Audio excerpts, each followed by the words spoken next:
I've thought long and hard on this, trying to find a way to make a civil video on shows like Queer Kids Stuff and Pop and Ollie.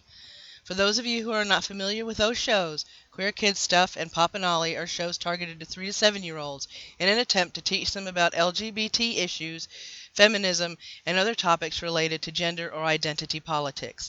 These shows are dangerous to the psychological development of children in those age ranges. Also, if there are more channels like this on YouTube, this video is addressed to them as well.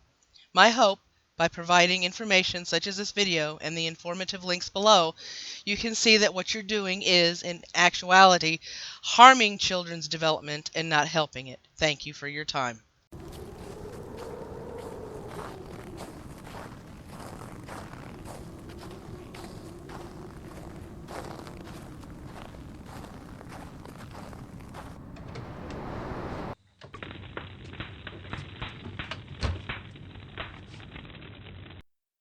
I will provide developmental information on these ages and provide the reasons why shows like the ones I mentioned can confuse and mislead children in the age range of 3 to 7.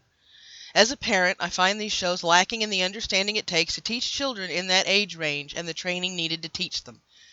Teachers spend years of dedicated study to instructing, guiding, and counseling these small children, and people who make these videos often do not have this training. It is my opinion, if they did, they would see the error in programming such as this and not do it. Small children, as I will prove, do not have the nuanced comprehension needed to understand these concepts and, in the case of historical videos like the one QKS did on feminism, can learn wrong information that must be corrected. Parents should not have to sit a toddler to 7-year-old down and explain to them what being queer is. They should be allowed to be children.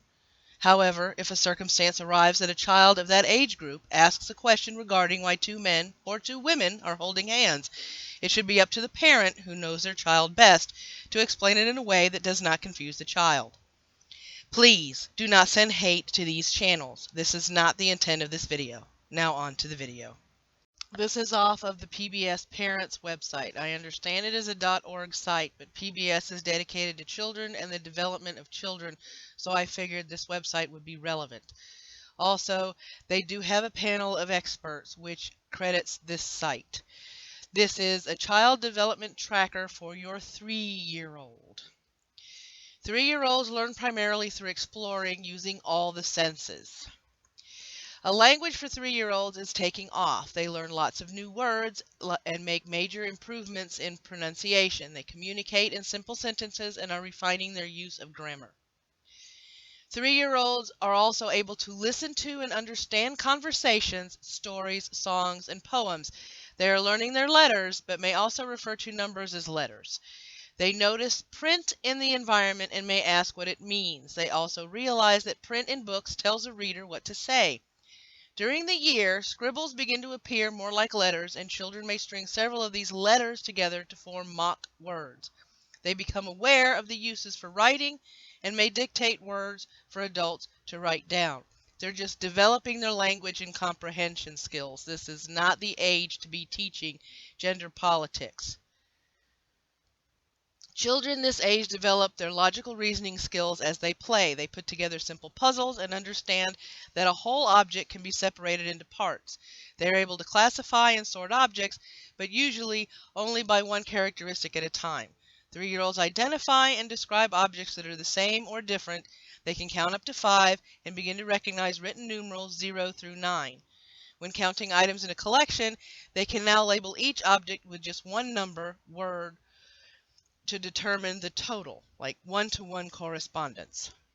In other words, they're just learning how to assess things, how to process things in their head, and teaching them about being queer, about being gay, about being bisexual can totally mess their logical reasoning up because of what I am about to read. Emotionally, 3-year-olds need familiar adults nearby for security as they explore and play. They develop more independence. Children this age begin to have real friendships with other children. When conflicts arise with peers, 3-year-olds will typically seek adult assistance. They are learning to recognize the causes of feelings and will give simple help, such as a hug, to those who are upset. 3-year-olds can better manage their emotions, but may still fall apart under stress. In other words, they understand the emotional ties to their parents, and they know they like their friends. They still have problems processing emotions and problem solving at this age because they're only 3, which is why they turn to their adults for help. A 3-year-old does not need to know that a man in love with another man is homosexuality, because they'll begin to think that they can also be gay because they're a boy and they love the boy that they're playing with. This causes a psychological, developmental, and emotional problem within a 3-year-old, especially if it's reinforced. Uses adults as trusted role models. For example, imitates a teacher's way of reading a story to the class. Is better able to tolerate the absence of familial adults. Copes with stress through the use of language, drawing, etc. For example, says, I'm going to draw a picture of Mama and Papa for when they get home. Going back to 3-year-olds, 2 to 3-year-olds can often experience what is called separation anxiety when they are dropped off at child daycare or preschools.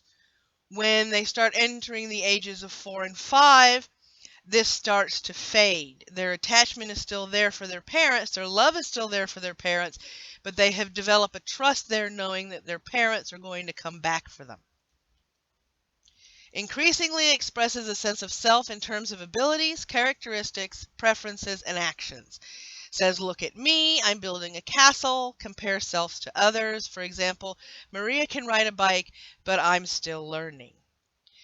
Continues to gain an understanding of the causes of feelings and that others may feel differently about the same situation. For example, I want to play on the swings, but Theo doesn't. This is basic emotional comprehension, nothing more than that. They don't understand at this age either what it is to be queer or gay or bisexual, and it should not be introduced to them to avoid confusion.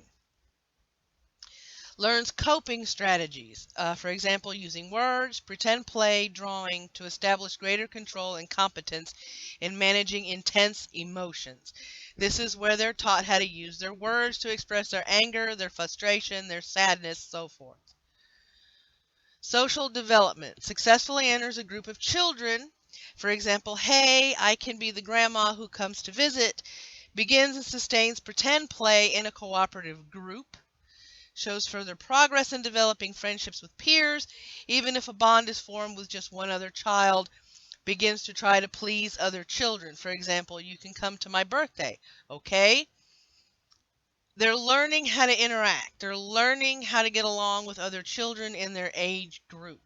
They're learning how to make friends and friendship bonds. This does not need to be psychologically derailed because you're introducing what it is to be gay to a child in this age range. Suggest solutions to problems with other children while continuing to seek adults' help. For example, says, hey, Benjamin, we can both be the daddies. Now, this example here is not to introduce a gay or homosexual relationship, but perhaps they're playing house and they argued over who's going to be the father figure, and they decided, hey, let's both be the daddy. That doesn't show any comprehension in a homosexual relationship. It is still completely platonic and innocent at this point because they're either 4 or 5 years old and learning their social development skills. This is 5 to 6-year-olds. Emotional development. Continues to expand his or her circle of trusted adults. At the same time, maintains a closeness to a few special people. For example, says, I love my teacher, Mrs. Benatti. They're developing bonds for people outside of their parental or familial circles. Gain self-esteem from feeling capable and demonstrating new skills. For example, I know how to read this. Is increasingly aware of his or her own characteristics and skills. They're still learning their capabilities. They're still pushing their limits. They're learning what they can and cannot do and what they still need help with at this stage. Uses more complex language to express his or her understanding of feelings and their causes. For example, I sort of want to try writing on that, but I'm sort of scared too. They have a more of an understanding of emotions, how to express them and how to explain them, but it isn't fully developed as of yet.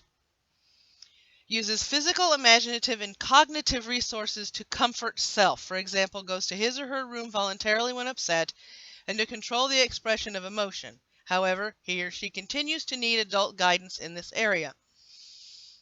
Between the ages of 5 and 6, they still need their parents to help them make major decisions, solve major problems that they can't find a solution to, and also help when they're having problems with their friends or other people they're interacting with.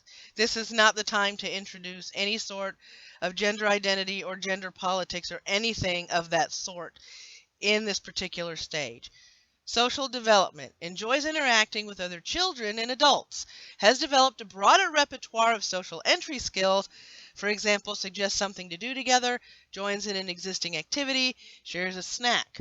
Engages in more complex and sustained cooperative play, including pretend play and simple games with rules. For example, how about if we play Candyland?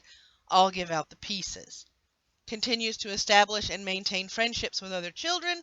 Seeks others' acceptance and friendship. For example, we're buddies, right? May join a group to exclude others. During this social developmental process, introducing anything that having to do with homosexual concepts or queer concepts can skew this type of development in a child. Instead of approaching them as a friend, they may be more apprehensive to approach them because if they like them too much, would they be considered gay? Or if they like a girl in their group and a guy in their group, would people look at them as bisexual? This is when you really start to confuse a child and why these concepts should not be introduced. Uses a wilder array of words or actions to demonstrate awareness, understanding, and concern for what others are feeling. For example, goes over to a child whose block building has fallen down and says, "Don't worry, Manuel, I'll help you build it up again." Uses a broader repertoire of strategies, including negotiation and compromise, to resolve conflicts before seeking adult help. For example, "I have a great idea, Henry. You be the bear and I'll be the lion. Then we can switch." Still has difficulty at times. They're learning how to negotiate, how to compromise, how to deal with difficult situations. They're getting a better grasp of it, but it's still not here yet. Their comprehension completely on how to be totally independent is still beyond them. They still look toward their parents or parental figures for advice when they proverbially hit a wall. In this particular phase of social development, it is very, very difficult and very dangerous to sit down with them and explain a concept they haven't been exposed to, such as two gay men walking down the street, or two gay men kissing, or two gay women kissing. This needs to be explained by parents, not by a YouTube show. Well, this is your 6-year-old, and I'm going to hit. All right, social and emotional growth for 6 to 7. Emotional development. Sense of security is reliant on relationships with close adults. Very much relies on secure-based relationships with adults, parents, teachers, to feel secure and comfortable. Trust in these relationships is based on feeling understood and responded to in a regular and predictable way. The skills the child demonstrates in non-social areas, such as at school, are often dependent on feeling safe and secure with the adults present in that situation. Introducing identity politics can possibly skew this and derail it. Describe self-based on external characteristics such as physical attributes, names, possessions, and age. For example, says, "I am 6 and I have brown hair." Often evaluates own abilities highly. For example, when asked if he's good at painting, he looks somewhat mystified and says, "Yes, I am a good artist." Such evaluations can be inaccurate or based on limited views. Copes poorly with failure and does not take criticism well. They're trying to fully establish their emotional development here. And in doing so, when you introduce, once again, bisexuality or homosexuality, this can kind of skew it. Because if they think they're really good at making friends and keeping friends, all of a sudden they begin to wonder if they're gay or bisexual, depending on their friend group or the circle that they're in. at this stage in their development. This is why shows like Queer Kid Stuff and Pop and Olly should not be introduced to children in this age range. Social development communicates needs and emotions to others under supportive and fairly positive situations. May be explosive under stress. Demonstrates the ability to work with a partner and can both lead and follow. Identifies close friends on the basis of proximity and frequency of interaction. Shares food and toys with friends. Friendships at this age have little permanent status and are easily established and terminated. There's little sense of liking or disliking the stable personal traits of another child. This is what makes introducing highly controversial and adult topics to children dangerous. When they're 6 and 7, oftentimes friendships are very conditional. If you won't play with me, I won't be your friend anymore. If you don't give me that toy, I won't like you anymore. Things of that nature is what they're dealing with at this stage, and they don't need anything adult or complicated introduced because they need to be sat down and explained these particular things or why they may feel that way because they're still working through all that.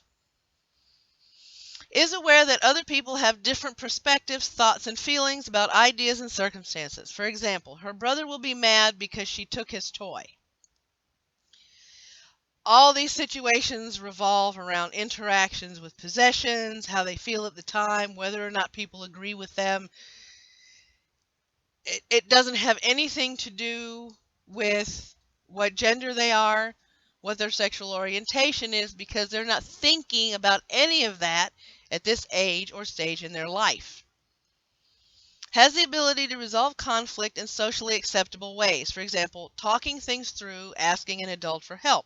Wants to make up with others when there is a fight. Most conflict resolution at this age typically involves adult help or separation from peers. This is where timeouts and adult mediation comes into play in these situations. There will be times when children are so angry that all reason leaves them. That's being a child, and it takes an adult to step in, separate the children, assess the situation, and help the children resolve the issue that has just arisen. And yes, that means separating the children and letting them calm down. Again, introducing highly controversial thoughts or concepts at this stage is not a good idea. And finally, 7-year-old social and emotional growth. I'm focusing on the social and emotional growth because this is what you're toying with when you teach children gender politics and identity politics and what the LGBT means in LGBT. Still very much reliant on adults for a sense of security, as at 6 can communicate needs more sophisticated ways, for example using words, and across larger distances and time spans. Sense of self-worth and security in self is emerging and growing and displaying in confident interactions with peers and adults. At times will prefer peers to close adults. This may imitate the actions of friends in an effort to feel sense of security and belonging, and will prefer familiar peers. May express feelings that things are frequently unjust. This is the beginning of their development of being exposed to what is called peer pressure. The pressure to be like everybody else in Group A instead of being who they are because they still don't completely know who they are yet. Describes self based on external characteristics and behavioral characteristics and traits. For example, says, I like to play ball and I have a cat. Begins to differentiate personal competence across particular areas. For example, math is hard but reading is easy. Can be highly self-critical and may require frequent reinforcement. May walk away from a group game or family project because of a sense of inferiority. This is where you have to explain to a child that they're still learning, that there are going to be things that they find difficult, hard to do, and hard to achieve. The teaching process at this age is how to coach them through these difficult situations and through these stumbling blocks that they've come across, because at 7, their base reaction is going to be proverbially to throw their hands up, pitch a fit, yell, say, I can't do this, I quit, and walk out of the room. You're teaching them how to understand complex things and things that they come across that they can't quite get a grasp of. Again, this is not the time to be teaching them about LGBT issues. Curiosity and eagerness to learn.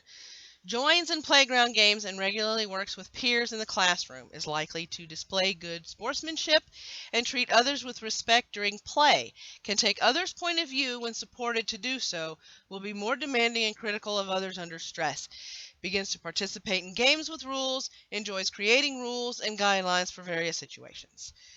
Typically develop several close friends that are mutual and based on a mixture of time spent together, for example, classmates, shared attributes, and overlapping interests. Will identify a best friend that shares interests and activities. Will notice the impact of personal behavior on others and realizes that others have similar awareness, and is increasingly able to handle conflict independently, can start to negotiate and work on solutions when conflicts arise, but may not always be successful. As you can see, they are still learning to cope with simple concepts, problem solving, and developing relationships. They are still hitting figurative walls in social skills, self-esteem, and building platonic relationships with other children and adults. They are learning to sort and articulate their feelings at these ages, and teaching them what being gay, lesbian, bisexual, or transsexual is can confuse and hurt them developmentally. These are children who want to be firefighters one week, police another, and superheroes in a completely different week. Introducing topics like gender dysphoria to a child at this stage can set their development back and confuse them. Yes, kids play dress up, and some even play with toys that are not stereotypically boyish or girlish. This does not mean they are trans. Pushing them towards thinking in this manner can border emotional abuse. Children need to be children. It isn't until they enter puberty that they start to realize their sexuality, and even then, introducing LGBT concepts can be tricky, as most studies suggest that thoughts of being trans can fade as they get older and realize they are comfortable with who and what gender they are. I would like to thank Elegant Caligari and Irate Bear for their videos. If it wasn't for Elegant Caligari, I would not be able to tell you that both Queer Kids Stuff and Pop and Olly can be accessed on the YouTube Kids app. Please, I cannot ask you enough to take note of what your child is watching and paying attention to. They listen even when we don't think they are listening. Well, that's it. If you like what you've just seen, smack that like button. If you want to see more, that's what the subscribe button is for. If you don't want me buried in a mire of other subscriptions, click that little bell. And if you want to start a conversation with me, that's what the comment section is doing down there. Until next time, my fellow skeptical friends, animals, and inanimate objects, keep laughing, keep joking, and keep being skeptical.